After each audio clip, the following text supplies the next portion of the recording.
তুমি হয়তো বাজার থেকে একটা চারা গাছকে কিনে নিয়ে এলে এবং কিনে নিয়ে এসে পুঁতে দেওয়ার পর আশা করে বসে থাকলে যে গাছটা থেকে তুমি ফল পাবে।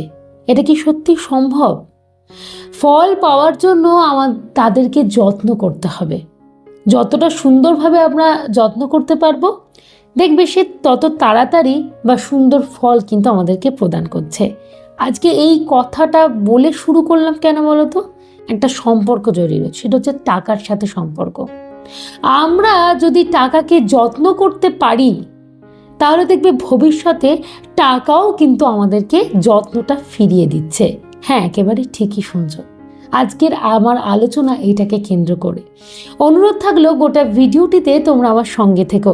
আশা করি এমন কিছু জানতে পারবে যেগুলো ভবিষ্যতে তোমার অনেকটা উন্নতির দিকে নিয়ে যেতে পারবে, বা চেষ্টাটা হবে অন্ততপক্ষে। তাই বাড়তি কথা না বলে আমি আজকে আলোচনাটি শুরু করে দিচ্ছি। প্রথম পয়েন্ট, শৌখিনতার জন্য খরচ। এখনকার দিনে এই শৌখিনতা জিনিসটা একটা ট্রেন্ডিংয়ে চলে এসছে। আমরা আমাদের শৌখিনতা জিনিসটা একটু অতিরিক্ত মাত্রায় করতে ভালোবাসি। এর জন্য যা নয় তাই ভাবে খরচ করি। এই খরচটা কীরকম হয়ে গেছে বলো তো? মানে ওই এক একটা সিঁড়ির মতো, একটা ধাপে উঠলাম, পরক্ষণে মনে হচ্ছে না এই ধাপ থেকে আর নামবো না, আরও আর এক ধাপ এগিয়ে যাই। আবারও পরক্ষণে মনে হচ্ছে একেবারে শেষ ধাপ অবধি যতদিন না উঠতে পারছি ততদিন আমাদেরকে চেষ্টা করে দিতে হবে। এইটাই হচ্ছে কি শৌখিনতার জন্য অতিরিক্ত খরচা। আমরা মানুষজনকে দেখি তারা কীরকম লাইফস্টাইলে চলছে বা বিলং করছে সেটাকে দেখি এবং সেই অনুযায়ী টাকাটাকে খরচা করছি, টাকার যত্ন কিন্তু করছি না। শৌখিনতা অতিরিক্ত হারে তখন করা যায় যখন আমাদের ইনকামটাও আকাশ ছোঁয়া হয়। ইনকাম কম আবার অতিরিক্ত হারে শৌখিনতা করব, এটা কি সত্যি মানায়? মানায় না। আমাদের একটা সীমারেখা টানতে হবে যে না, আমার আয় এতটুকু, এর মধ্যেই থাকবে আমার শৌখিনতা।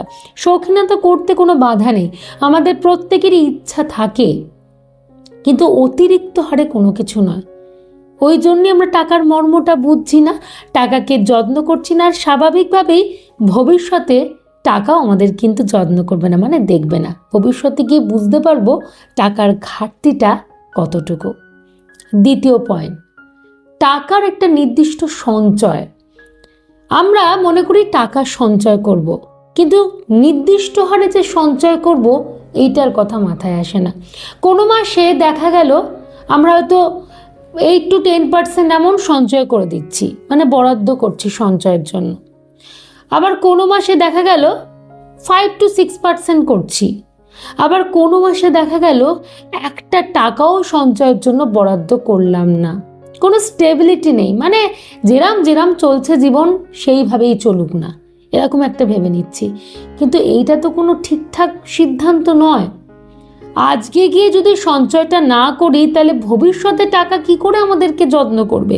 ভবিষ্যতে আমরা যখন ইনকাম করতে পারবো না, আমাদের শরীরের সমস্ত শক্তি মাটিতে মিশিয়ে যাবে, তখন আমাদেরকে কে দেখবে? তখন তো এই অর্থই আমাদেরকে দেখবে, তাই না? এই অর্থই আমাদেরকে একটা বাঁচার শক্তি দেবে, মনের জোর প্রদান করবে। এই কারণের জন্যই প্রত্যেক মাসে একটা চেষ্টা করো নির্দিষ্ট অ্যামাউন্ট সঞ্চয় করার জন্য। অ্যামাউন্ট মানে আমি বলতে চাইছি একটা পার্সেন্টেজ, মানে ধরো 8 to 10% অ্যামাউন্ট কি 5 to 10% অ্যামাউন্ট, কিন্তু তোমাকে যাই হোক না কেন প্রত্যেক মাসে এই অ্যামাউন্টটা বরাদ্দ করতে হবে সঞ্চয়ের জন্য। তাহলে তুমি বছর শেষে একটা ক্যালকুলেশনে আসতে পারবে যে আমি এই সঞ্চয়টা প্রত্যেক বছর করতে পারছি। ক্লিয়ার করতে পারলাম?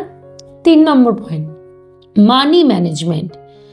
একটা কথা মনে রাখবে, ম্যানেজমেন্ট জিনিসটা ভীষণভাবে দরকার, জানো। এই যে খরচা আর সঞ্চয়, এই দুটোর মধ্যে একটা লাইন টানে বলতে পারো হচ্ছে কি ম্যানেজমেন্ট।